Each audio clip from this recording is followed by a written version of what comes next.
요한계시록 6장 17절 마지막 절부터 7장 4절까지 같이 한번 교독을 하도록 하겠습니다. 그들의 진노의 큰 날이 이르렀으니 누가 등이 소리요 하더라.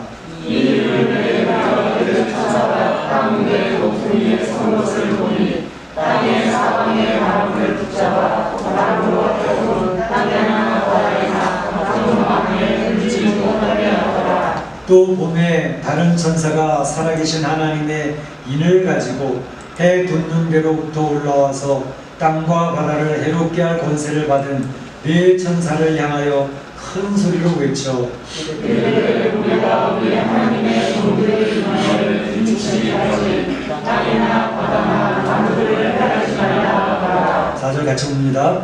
내가 인침을 받은 자의 수를 들으니 이스라엘 자손의 각 지파 중에서 인침을 받은 자들이 14만 4천이니 아멘. 14만 4천. 신앙생활을 어느 정도 해보신 분들은 이 14만 4천이라는 말을 종종 들어보셨을 것입니다.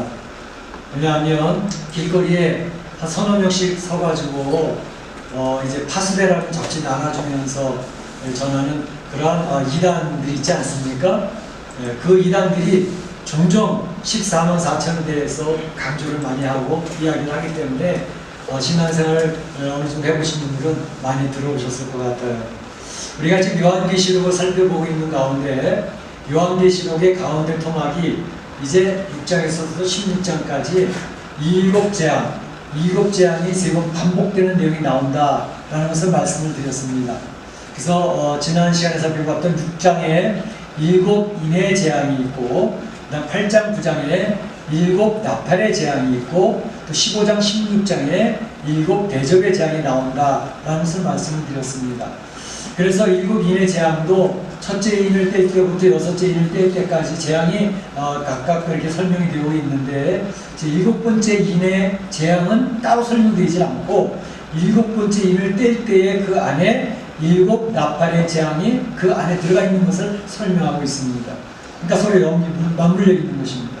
뿐만 아니라 일곱 나팔의 재앙도 여섯 번째 나팔까지는 그 재앙을 설명하고 있는데 일곱 번째 나팔의 재앙은 따로 설명되지 않고 일곱 번째 나팔을 불 때에 그 안에 바로 일곱 대접의 재앙이 또 들어가 있습니다. 그것도 서로 물려있는 것을 볼 수 있습니다. 그래서 말씀드렸던 것처럼 일곱 인의 재앙은 일곱 인의 재앙부터 대접의 재앙까지 서로 비슷비슷한 내용들이 전개가 되는데 다른 점은 좀 다른 부분도 있긴 하지만 굉장히 점점 강해지는 모습으로 점점 확대되는 모습으로 그 재앙들이 설명되고 있다라는 것을 말씀을 드렸습니다. 그래서 이것은 환란의 시대에 임하는 그런 재앙들을 설명을 하게 되는데 바로 6장에서부터 16장까지 그 가운데 토막에 일곱 재앙이 세 번 반복되면서 나오는데 그런데 중간중간에 삽입구가 들어가 있습니다. 삽입되는 내용이 있습니다. 이를테면 오늘 7장에 이제 삽입되는 내용이 14만 4천 그리고 또 후반부에는 흰옷 입은 무리에 대한 삽입이 들어가 있습니다.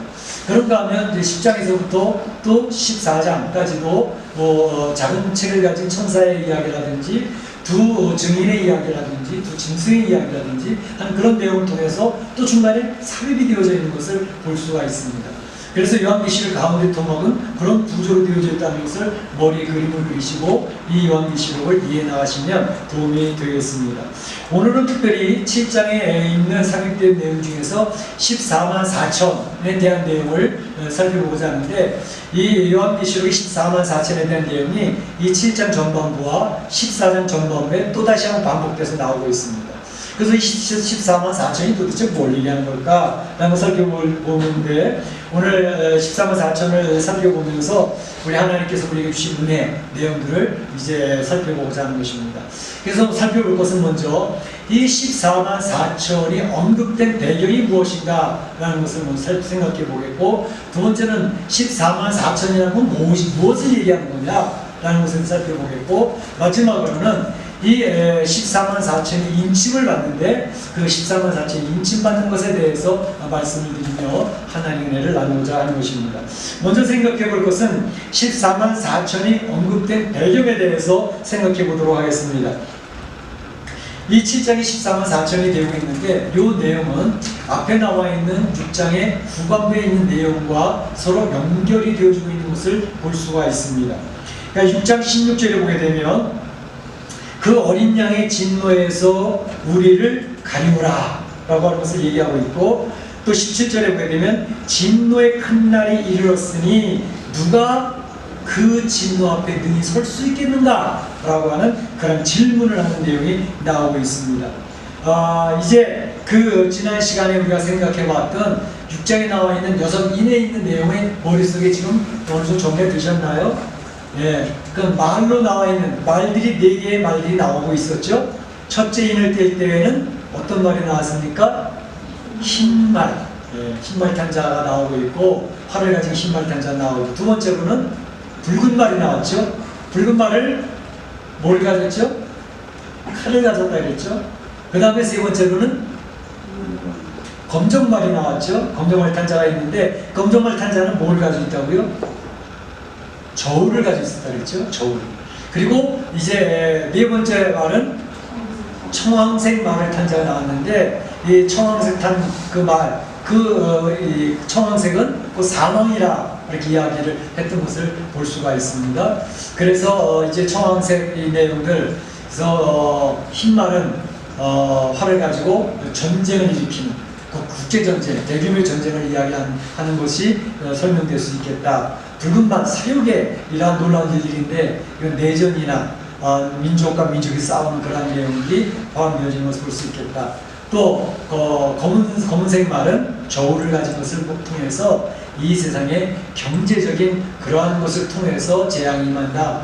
그래서 이제 베네수엘라 같이 놀라운 인플레이션을 통해서 잘 사는 세계에서 잘 사는 나라에 속했던 베네수엘라가 갑자기 최빈민국으로 떨어지는 그러한 사회주의 국가가 되어졌다는 것을 말씀드렸고, 그 다음에 청황색 말은 뭐예요? 병상에 누워있는 환자와 같이 노끼리하고 이제 붉은색을 띠는 그러한 사람의 모양으로 이제 사망에 이르게 되어지는 그러한 것. 곧 거기에 중요한 것은 질병에 대한 문제인데, 그 온역, 전염병을 통해서 이러한 요새 옛날에 패스트, 흑사병을 통해 가지고 얼마나 많은 사람이 죽었었는가라는 것을 설명을 잠깐 드렸고, 다섯 번째는 말이 안 나오죠. 제단 아래 뿌려진 피, 순교한 사람들이 부르짖는 내용이 다섯 번째 일을 뗄 때 나왔고, 여섯 번째 일을 뗄 때에는 자연재해, 천재지변의 내용이 나왔다. 그 천재지변이 나올 때 오늘 지금 읽어드렸던 16절, 17절에 있는 내용이 그 천재지변, 자연의 재앙이 막 쏟아지게 될 것인데, 그때에 이 땅에 있는 사람들, 특별히 땅의 임금, 그리고 땅의 왕들, 그리고 장군들, 그리고 부자, 강한 자, 이 세상에서 남부러울 곳이 없이 큰 권세를 가지고 떵떵거리는 그런 사람을 비롯해서 평범한 모든 사람이 이르기까지 그들이 외치는 내용이 있습니다. 그 내용 뭐냐면 불에 숨어서, 바위 틈에 숨어서 그들이 이 어린 양의 진노를 우리가 어떻게 피할 수 있겠느냐 라고 하는 탄식하는 내용이 나옵니다. 그때에 바로 진노의 이 큰 진노의 날이 이르렀으니, 그렇다면 이 세상 모든 사람들, 임금, 왕, 장군, 강한 자들도 이렇게 난리인데, 부자들도 난리, 우리를 어떻게 피할 수, 어디로 도망갈까 난리인데, 그때에 능히 피할 사람들은 누구냐? 라고 질문하는 그 질문에 대한 대답으로 나오는 것이 14만 4천이 그 진노를 피하게 될 것이다 라고 이야기하고 있는 것입니다. 14만 4천. 그래서 오늘 이 14만 4천을 생각하는데, 특별히 왜 이런 것들을 중간에 삽입 내용으로 집어넣었을까? 7 재앙이 반복해서 계속되어지는 대환란이 벌어지고 있잖아요. 이 집에 사는 모든 사람이 아우성입니다.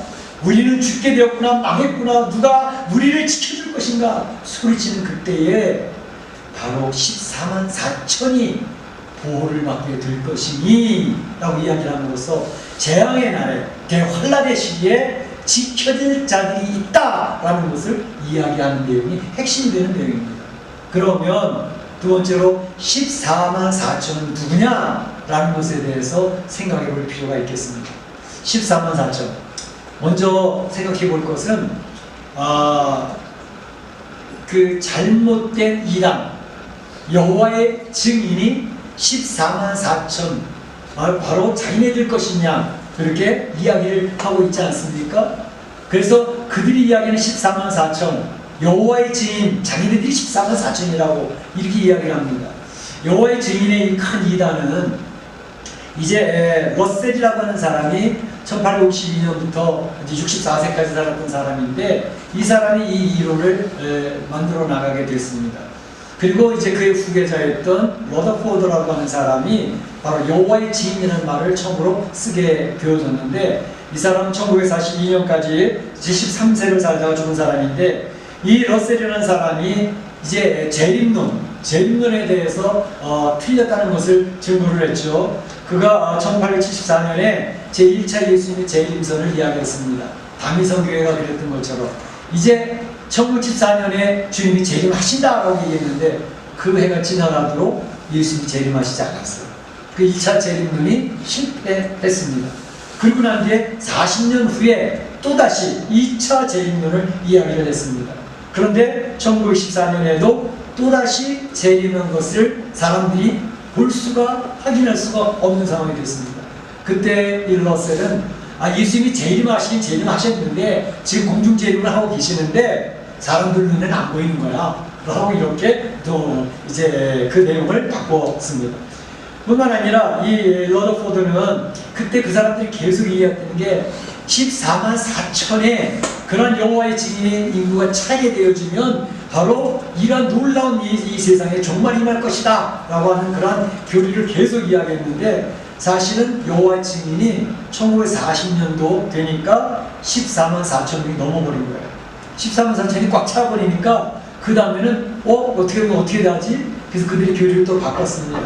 그래서 14만 4천은 특별히 이제 예수님과 함께 다스릴 사람이고 그 넘어서는 사람들은 이제 또 다른 숫자로 이제 하나님이 계산하실 것이다. 그래도 우리는 14만 4천에 주님과 함께 다스리는 자가 되어야 돼 라고 하면서 여호와의 증인 그 왕국회관 그 파수대를 통해서 계속 그들의 이단을 이제 증거하고 있습니다. 여호와의 증인의 가장 핵심적인 잘못된 교리는 뭐냐면 예수 그리스도를 그들은 피조물로 이야기합니다. 예수 그리스도가 하나님이 아니라는 것입니다. 성부 하나님 여호와가 창조하신 첫 번째 피조물이 예수 그리스도라는 거예요. 그렇기 때문에 삼위일체를 부인합니다.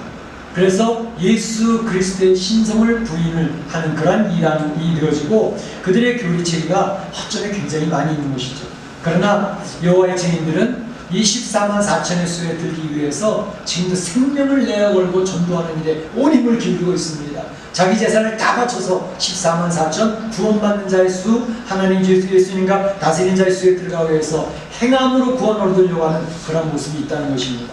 바로 이것은 바로 여호와 증인의 잘못된 14만 4천에 대한 해석이 되겠습니다.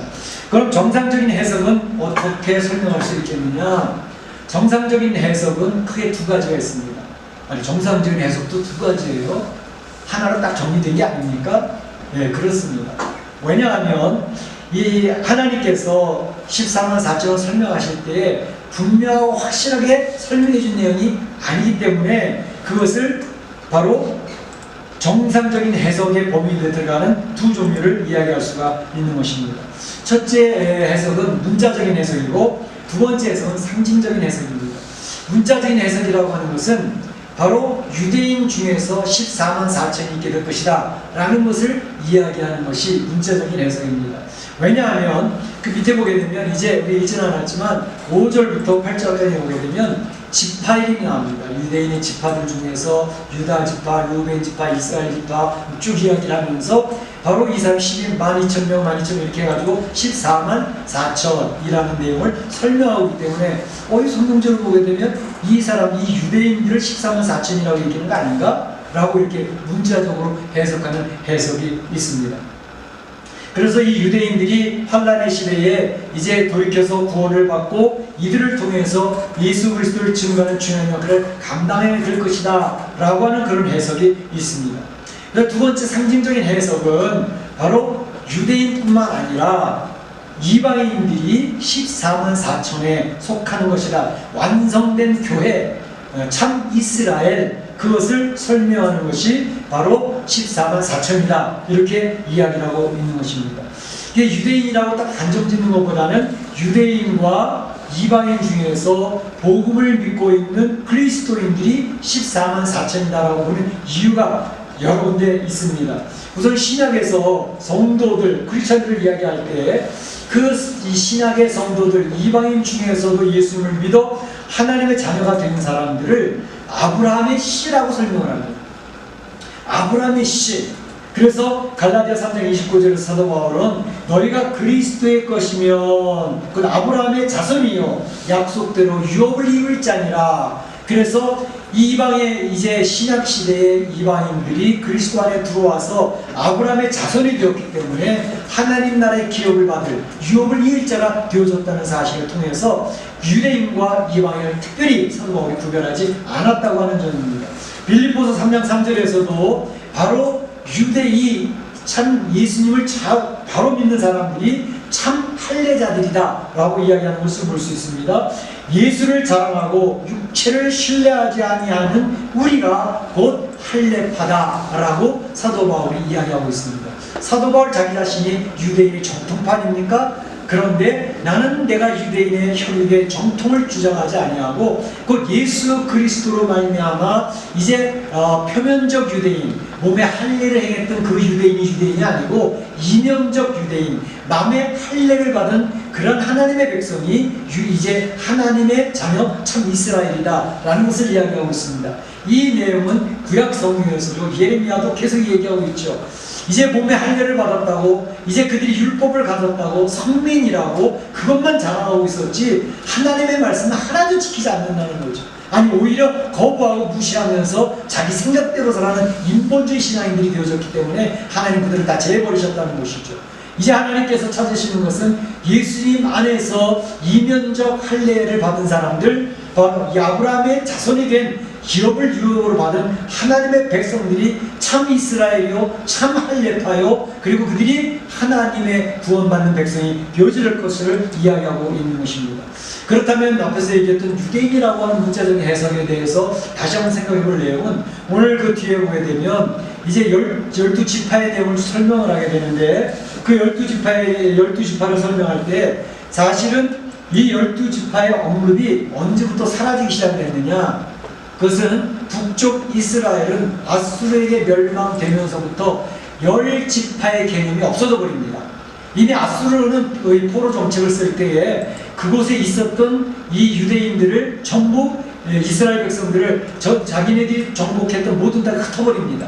그리고 그 북쪽 이스라엘 땅에는 자기네들의 이제 종족들을 갖다 심어넣어가지고 완전 이민족을 만들죠. 그래서 그 10지파라고 하는 개념 자체가 사라져버리고 맙니다. 뿐만 아니라 남쪽 유다지파는 바로 유다지파와 베냐민지파 그리고 레위 사람들 이런 사람 중심이 되어졌는데 바벨론의 포로로 끌려와서 이제 그곳에서 70년 생활을 하면서 다시 돌아오긴 했지만 그 이후로는 이 지파 12지파의 개념이 굉장히 이제 사라져버리는 그런 모습으로 디아스포라로 그냥 살아가는 그런 내용이 되어졌다는 것을 볼 수가 있는데 오늘 여기 7장 5절에서 8절까지도 지파들의 이름을 언급을 하는데 앞에서 전통적으로 이야기하는 지파의 설명과 좀 다른 부분들이 많이 나옵니다. 이를테면 12지파를 이야기할 때 12지파의 계수 안에 들어가지 않는 지파가 있었습니다. 혹시 여러분 기억하십니까? 12지파를 쭉 이야기하는데 12지파를 이야기하면서 레위지파는 언급하지 않습니다. 레위지파는 구별된 지파예요. 그 대신 레위지파가 빠지면서 누가 들어가죠? 므낫세와 에브라임, 요셉을 둘 나눠가지고 12지파를 채우는 거죠. 그래서 그런 얘기를 했는데 그 다음에 여기서는 레위지파가 언급이 되고 있습니다. 뿐만 아니라 므낫세 지파를 이야기하면서 특별히 에브라임 지파를 따로 이야기하지 않냐고 요셉 지파라고도 이야기를 합니다. 보통 정통적으로 이야기했던 지파의 구분과 다른 면입니다. 뿐만 아니라 여기에서는 보면 단지파를 또 빼놓고 있습니다. 단지파. 이 단지파에 대해서는 여러 학설들이 있는데, 단지파는 사사기 18장 후반부에 보게 되면 단지파가 이제 미가 제사장을 자기 지파의 제사장으로 추대하고 돈을 주고 월급을 주고 당신은 우리 지파의 제사장이요 라고 이제 데려가지요. 한 가정의 제사장으로 있다가 그 당시에는 많은 사람들이 이제 영적으로 어두워진 시대고 하나님 순종하지 않기 때문에 레위 지파 또 제사장이나 이런 사람들이 가서 부쳐먹을 땅이 없었어요. 기업이 없는 지파니까. 그러니까 여기저기 유리방랑하면서 겨우겨우 뭐 먹고 살아갈 수밖에 없는 그때에, 그러니까 사사지파는 사람들이 자기 생각에 옳은 대로 살아가는 시대거든요. 하나님 없이 살아가는 시대인데, 그러니까 그들을 지도해야 될 레위지파나 제사장이나 이런 사람들이 천대받는 시대였어요. 그때에 이제 미가라고 하는 제사장 지파, 그 사람은 레위인은 바로 단지파의 초청을 받아가지고, 야, 한 개인의 집에서 제사장 하는 것보다 우리 지파의 제사장 하는 게 더 좋지 않겠니? 그래서 우리가 계속 잘할 테니까 우리 지파의 제사장이 되죠. 그래서 허락하에 갔는데, 그때 할 때 단지파에서는 자기네들이 새긴 우상을 섬겨야 돼 라고 제안을 했던 것입니다.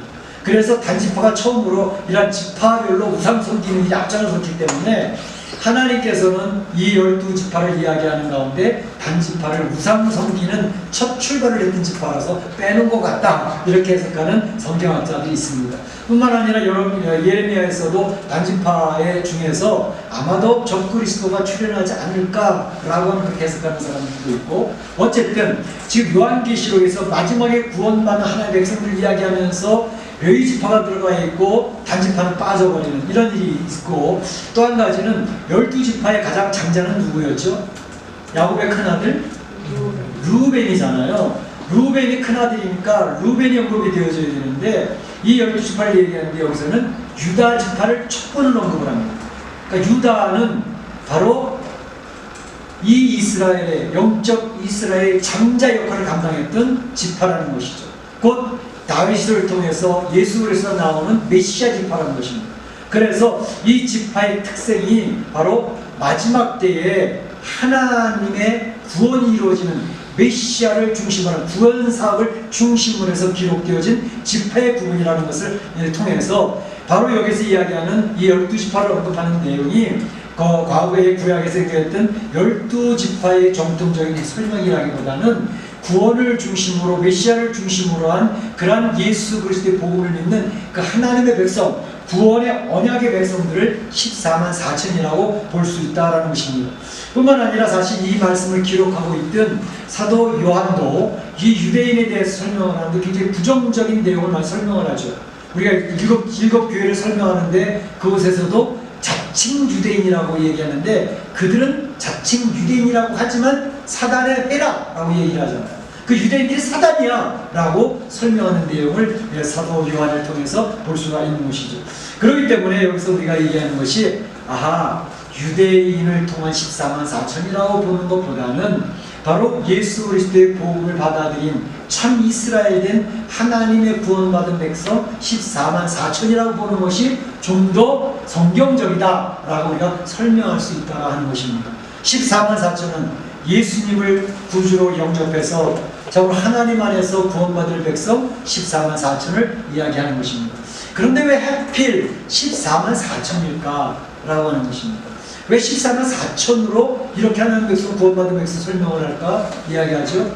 자, 여기에는 이제 144가 되려면 12의 제곱, 12의 자승이잖아요. 12 곱하기 12는 144가 됩니다. 곱하기 1000 해서 14만 4천이 되는데, 12라고 하는 숫자가 나오는 것은 어떻게 나오느냐? 3 곱하기 4 하면 12가 나옵니다. 그렇죠? 예. 그리고 또 7이 나오는 것은 어떻게 되죠? 3 더하기 4 하면 7이 나오죠. 그래서 7이라고 하는 숫자는 성경에서 굉장히 중요한 의미가 있고 완전수로 설명이 되어지는데, 바로 이 3하고 4를 곱한 것이 12, 그거의 자승, 제곱한 것이 144인데 3하고 4가 의미하는 게 뭘까? 3이라고 하는 숫자는 바로 삼위일체 하나님의 수입니다. 하나님의 수가 3입니다. 뿐만 아니라 4는 또 뭘까? 4는 바로 땅의 숫자입니다. 동서남북. 그래서 4의 수에서 하늘과 땅, 그것이 온전하게 하려면 그 수를 3 더하기 4 해서 7하면 완전수, 3 곱하기 4 해서 12, 그것에 자승하면 144. 그래서 그것도 완전수를 설명하는 것이 되겠습니다. 특별히 1000이라고 하는 것은 10의 3승이잖아요. 10의 3승. 이 히브리 개념에서 3제곱을 한다는 것은 완전한 것을 이야기하는 것이고 온전하고 충족한 것을 의미하는 것입니다. 그러니까 바로 144 곱하기 1000에서 이제 구원받은 하나님의 수, 이 완전수에다 충족수를 해서 14만 4천이라고 하는 숫자를 의미한다고 이야기할 수 있습니다. 물론 이제 구약의 12지파, 신약의 12제자, 그래서 12, 12. 그래서 그것은 12 곱하기 12에서 이제 144라고 하는 것을 의미하는, 그렇게 설명하는 학자들도 있습니다. 그러니까 144, 14만 4천이 나왔다는 것은 그런 것을 배경으로 해서 나왔다는 것을 기억을 하시고, 그것보다 가장 중요한 것은 14만 4천은 예수 그리스도를 구주로 영접하고 바로 하나님 앞에 구원받을 하나님의 백성이라고 하는 사실, 그것을 기억하는 것이 필요하다 하는 것입니다. 그러면 이 14만 4천이 누군가에게 설명을 드렸는데, 왜 오늘 성경에서는 이 14만 4천의 백성들에게 인을 치는다는 것입니다. 인을 치는 장면이 여기서 특별한 모습이거든요. 인은 도장을 찍는단 말이죠. 인을 친다고 하는 내용이 있는데, 오늘 본문에 보게 되면 하나님께서 천사를 통해서 이 14만 4천에게 인을 쳐라 라고 이야기를 했는데, 우리 2절에 보게 되면 살아계신 하나님의 인을 가지고, 3절에 보게 되면 이마에 인치까지 땅과 바다와 나무를 해하지 말라, 이마에 인치까지. 4절을 보게 되면 인침을 받은 자들은 14만 4천이니, 그래서 인 이거는 도장이 인자입니다. 도장을 찍는 것을 이야기합니다. 자, 인을 찍는다. 이게 인이라고 하는 것은 헬라어로 스프라기스라고 하는 단어로 되어 있습니다. 스프라기스. 이거는 뭐냐면 소유권, 보증, 그런 의미거든요. 그런데 우리가 이제 쉽게 생각을 하면 옛날에 이제 서구 영화 같은 거 보게 되면 말이나 소나 이런 자기 소유들은 불도장을 찍잖아요. 세례에서 불에 달궈가지고 찍어서 이건 어느 집 거, 어느 집 거 이렇게 표시를 하잖아요. 그래서 자기 소유권을 주장을 합니다.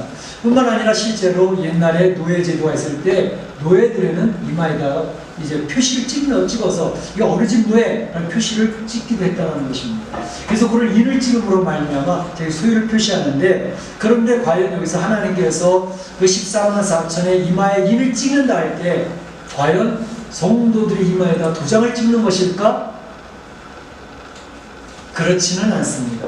바로 도장을 찍는다는 것은 이제 그 이마라고 하는 것은 누가 보든지 잘 보일 수 있는, 확인되어지는 그러한 장소, 대표적인 그런 자리에 하나님의 표시가 이제 나타나게 된다는 것을 의미하는 것으로서, 이것은 바로 이제 그 하나님의 백성이 인격, 그 하나님 백성들이 행동하는 행동, 하나님 백성들의 삶 속에서 하나님의 백성이라는 것이 두드러지게 표시가 되어진다는 것을 의미하는 것을 이야기합니다. 그러니까 성도들의 모습을 보면, 그들의 삶의 모습을 보면, 그들의 인격을 보면 그 안에 하나님의 사람이라는 표시가 드러난다는 것입니다. 확실하게 드러난다는 것입니다. 이제 에베소서 1장 13절에 보게 되면 이렇게 되어 있습니다. 인친다는 내용이 나오는데, 진리의 말씀 곧 너희의 구원의 복음을 듣고 그 안에서 믿어 약속의 성령으로 인치심을 받았으니, 약속의 성령으로 인치심을 받았다고 얘기했습니다. 예수님 하나님의 말씀을 듣고 복음을 듣고 그 복음을 믿었더니, 예수님을 믿었더니 그 예수님을 믿은 것 때문에 성령이 그 안에 인을 친다는 것입니다. 성령으로 말미암아 넌 하나님의 백성이야 라고 인을 치는 그런 역사가 성도들에게는 나타난다는 것을 이야기하고 있습니다. 우리 사랑하는 성도들은 인침 받은 줄로 믿습니다. 아멘. 믿습니다. 아멘. 14만 4천의 하나님의 백성인 줄 믿습니다. 아멘. 바로 인을 친 거예요. 여러분은 성령 인침을 받은 사람들이에요. 근데 인침을 받았다고 하는 것의 중요한 개념은 뭘까? 도장을 찍는다, 인을 찍었다, 노예의 이마에다 도장을 찍었다, 불도장을 찍었다. 그건 뭐냐면 내 거라는 것입니다. 내 거. 소유권을 주장하는 것입니다. 이 하나님의 백성들은 하나님 거야 라고 이야기하는 것입니다. 여러분, 내 거라고 하는 개념이 얼마나 중요한지 아시죠? 심지어 어린아이들한테도 장난감을 하나 사주잖아요. 형제들 간에도 자기 장난감은 절대 뺏기지 않으려고. 그거 내 거라니까. 아, 오빠 그거 왜 내 거 뺏어가냐고. 그래서 형제들끼리도 자기 거에 대한, 소유에 대한 개념이 확실합니다. 마찬가지로 하나님께서 이 세상에 많은 인생이 있지만 성령으로, 예수 그리스도의 성령, 소유를 강하게 주장하고 계시는 것입니다. 그래서 이사야서 43장 1절 말씀 이렇게 얘기하시죠. 너희는 두려워하지 말라. 내가 너를 구속하였고 내가 너를 지명하여 불렀나니 너는 내 것이라. 너는 내 것이라. 할렐루야. 예. 하나님께서 여러분의 이름을 지명하여, 지명 한 명 한 명 여러분의 이름을 불러가면서 내가 하나님의 소유로 불렀어. 너희는 내 것이다. 너는 내 거야. 라고 소유권을 하나님 주장하신다는 것입니다. 얼마나 감사한 일이에요. 얼마나 감사해요. 성령의 인치심을 받아서 하나님의 소유된 백성. 얼마나 감사해요. 그런데 여기에는 더 놀라운 하나님의 은혜가 있습니다. 자, 소유된 백성이라고 인을 치는 그 이유는 무엇 때문일까? 그것은 바로 이 환난의 때에, 마지막 때에 하나님의 보호의 대상됨을 선언하는 것입니다. 하나님이 내 것이기 때문에 내가 보호할 거고 내가 지킬 거야 라는 것을 이야기하는 것입니다.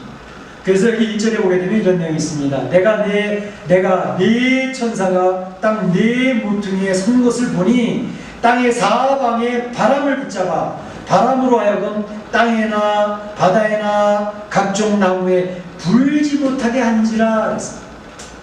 지금 이게 7가지 재앙이 3번 반복되어서 나오고 있는 중이잖아요. 그런데 이런 제7 재앙 대환란이 펼쳐지기 바로 직전에 하나님께서 잠깐 정지! 그렇게 해서 네 천사에게 시키는 겁니다. 무엇을 시키냐면 땅 네 모퉁이를 잡아당겨. 그래서 바람이 불지 못하게 해라. 내가 내 백성 14만 4천 인을 칠 때까지 보류라고 하면서 유보를 시키는 그런 장면이 나옵니다. 그래서 바람이라고 하는 것은 바로 하나님이 진노와 하나님의 심판의 역사가 나타나는 것을 바람을 통해서 보여주는 것입니다. 천재 지령을 통해서 이 세상에 하나님의 재앙이 있다는 것을 선포하는 것처럼 이 하나님이 바람을 불어서 이제 재앙이 대환란이 쫙 벌쳐질 텐데 그때 잠깐 천사 4명을 네 두통 모서리에서 바람을 툭 들고 있어요. 나무나 이런 각종 나무들이 해지지 않도록, 해를 받지 않도록. 근데 이 요한이 이 성경을 기록할 당시만 하더라도 세상 사람들의 세계관, 이 지구관은 어떤 형상이냐면 이 지구가 동그랗다는 것이 발견되기 전까지 천동설을 주장을 하고 지동설을 주장하잖아요. 그때는 사람들의 생각이 세상이라고 하는 개념이 바로 땅이 평평한 사각형으로 생각을 했어요. 그래서 사도 바울이 이제 땅 끝까지 이르러 내가 복음 증거를 하겠다 해가지고 서바나까지 스페인까지 가서 복음을 전하고 이걸 땅 끝인 줄 알았던 거예요. 그러니까 성경 기록하는 사람은 그 당시의 지식으로는 땅이 동그래서 지구가 동그랗다 생각한 게 아니라 땅에 네 평평한 네 사각형식으로 되어져 있다는 생각을 많이 했어요. 그런데 바로 네 천사가 네 구태기 잡았다는 것은 이 세상을 바로 네 천사가 딱 잡아가지고 재앙이 하나님 진노와 심판이 펼쳐지기 전까지 잠깐 유보, 보류 이렇게 하나님 중지시켜 놨다는 것을 의미하는 것입니다. 언제까지? 바로 하나님의 백성들의 인을 칠 때까지. 그러니까 이 세상의 대환란, 대재앙 이런 것들 벗어나서 이 견디기 힘들기 전에 바로 하나님이 인을 쳐서 내 백성 보호하기 위해서 내가 보호할 그 백성들로 내가 구별해 놓을 거야. 그래서 인을 치신다는 것입니다. 이 보호의 개념이 있는 것입니다. 그래서 14만 4천의 언약의 백성들은 하나님께서 끝까지 붙드시고 끝까지 보호하셔서 그들을 보존해서 결국 그들을 구원해 내시겠다고 하는 하나님의 강한 의지가 이 안에 포함되어져 있는 것입니다. 이거를 소위 말하면 견인의 교리라고 합니다. 견인. 우리가 이제 제도훈련반에서 공부를 하지만 구원의 서정이 있죠. 구원의 서정의 단계들을 쭉 설명을 해요. 그 단계는 첫째는 부르심이 있다 했습니다. 내적 부르심과 외적 부르심이 있다 했어요. 두 번째로는 부르심을 받은 중생을 한다 해서 거듭나게 되는 것입니다. 거듭나게 되어지면 따라오는 것이 회개가 와요. 그러니까 성령으로 거듭나면 회개가 저절로 내가 죄인이구나 하는 것을 알게 되는 것입니다. 그 다음에 죄인인 것을 알게 되니까 죄인 되면 지옥 가는 건데 그럼 누가 나를 이 상황에서 건져내지? 라고 외침 속에서 믿음이 생깁니다. 믿음은 하나님이 만들어주신 구원의 일이 있었구나. 그 예수 그리스도께서 십자가에서 나의 죄를 해결해 주시고 죄된 내 자리에서 하나님의 의인의 자리를 불러주시는 거구나. 그래서 그것이 믿음, 그걸 믿음으로 이제 칭의, 하나님의 자녀라고 의인이 되었다고 칭함받게 된 칭의 단계가 있습니다. 칭의 다음에는 뭐가 있죠? 양자, 너는 이제 하나님의 자녀야. 하나님의 자녀로 양자, 입적되어져요. 어덥션. 하나님 자녀로, 원래 하나님 자녀가 아닌데 하나님 자녀로 들어왔다는 생각입니다. 그래서 양자가 되어지면, 양자된 다음에는 그 다음 하나님 자녀로 이제 우리가 세례도 받고 성령의 지침을 받아 하나님의 자녀로 신앙생활을 하면서 그 다음 단계는 뭐예요? 성화. 네, 성화, sanctification. 그래서 점점 하나님의 자녀답게 지어져 가는 거예요. 변화되어져 가는 거예요. 그게 성화의 단계라고 해요. 근데 성화의 단계를 가는 동안에 우리 신앙생활 하면서 하나님 나라 갈 때까지 성화의 단계를 가는 거거든요. 근데 올라갔다 떨어지고 또 하나님 잔치처럼 기쁘고 즐겁고 성화 이제 거룩하게 변화되어지고 갔다가 또 다시 옛날로 돌아가고 이게 계속 반복이 되어져 가면서 가요. 그래서 제가 나사못에 대한 설명을 꼭 설명을 합니다. 맨날 뒤돌아서 옛날처럼 돌아가는 것 같지만 그럼에도 조금씩 달라지는 진전이 있다라는 얘기입니다. 그런데 우리가 신앙생활 잘하고 막 그냥 충성스럽게 막 감정이 너무 격해서 하나님 막 눈물 내어 찬양으로든 하나님 오늘 돌아보니까 막장 도르고 옛날 모습으로 다시 돌아가 있어요. 실망을 하고 구원의 기쁨을 잃어버려요. 이러다 나 구원 못 받는 사람 될지도 몰라. 구원의 확실히 잃어버리는 그런 자리까지 떠요. 이런 것이 계속 반복이 되는 게 성도들의 삶입니다. 그럴 때 하나님께서 얘기하는 게 내가 있잖아. 내가 성도의 견인으로 하나님이 한번 택한 백성, 창세전 택한 백성이기 때문에 내 기쁘신 뜻대로 뽑아낸 백성이기 때문에 하나님의 거룩한 성도로 구별하는 백성이기 때문에 내가 책임지고 너를 네가 실패하고 넘어지든 생각하지 아니하고 너를 하나님 사람으로 변화시켜서 하나님의 나라에 입성을 시킬 거야. 라고 하나님의 강한 의지가 성도의 견인의 교회입니다. 그래서 견인이 있는 거예요. 구원은 내 의지, 나의 행동에 따르는 게 아니라 하나님의 선택과 하나님의 경륜 섭리에 의해서 구원받게 된다는 것입니다. 그래서 우리는 구원받는 거예요. 내가 아무리 잘해도 소용없어요. 아무리 못해도 상관없어요. 그래서 영화에 대한 게 우리 죽는 순간 하나님의 나라에 하나님 보좌 앞으로 부활의 몸이 이제 있게 되어서 영화의 나라로 들어가. 영화의 단계, 글로리피케이션이라고. 그게 마지막 최종의 단계입니다. 우리 지금 요한이 최종의 단계를 보러 나가고 있는 중입니다. 그래서 이 성도의 견인의 교류가 굉장히 중요합니다. 많은 성도들이 신앙생활하면서 올라갔다 떨어졌다 올라갔다 떨어졌다 막 열심히 충성을 다짐했다 또 옛날로 돌아갔다. 그게 반복되는 것 같지만 그 가운데 하나님의 붙드심과 지키심과 끝까지 보호하고 보존하겠다고 하는, 그래서 퍼시비어런스라고 하는 이 견인, 보존에 대한 교리, 이것이 굉장히 중요해요. 이 장로교의 교리의 특징입니다.